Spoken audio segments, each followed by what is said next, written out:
केन्द्रापड़ा जिला आली थाना अंतर्गत चंडियागढ़ी पंचायत रे घटी जाइछि एक जघन्य घटना। गतकाली अपराह्न 17 वर्षर राहुल माणिक तांको बापा गाँ पड़िया को भलीबल खेलिबा को जाइथिबा समय कौनसी कारण को नहीं मालपाटना गाँर 15 वर्षर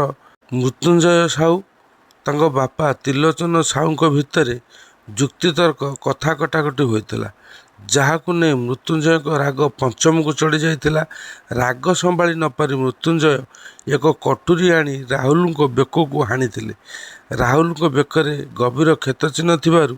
तांकु प्रथमे आली स्वास्थ्य केन्द्र को नहीं अवस्था संकटापन्न हेबारु केन्द्रापड़ा जिला मुख्य चिकित्सालय को स्थानांतरित करथिले। एभली एक नृशंस घटना को नहीं अंचल रे उत्तेजना देखा देइथिला। खबर पाई आली थाना पुलिस घटनास्थल रे पहुंची उत्तक्त लोक मानक बुझासुझा करने सहित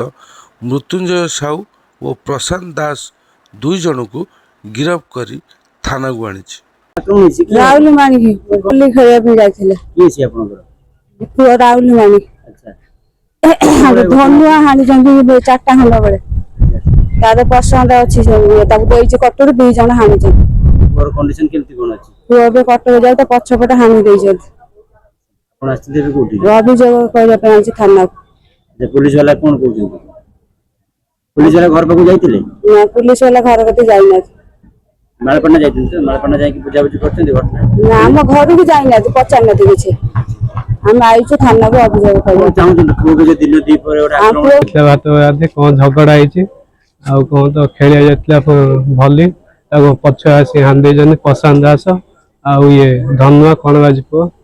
हानि जने अब न्याय चाहिए कोन किछि तो दादा किछि नै कोन झगड़ा आइतला कोन हां देछि पछ जाई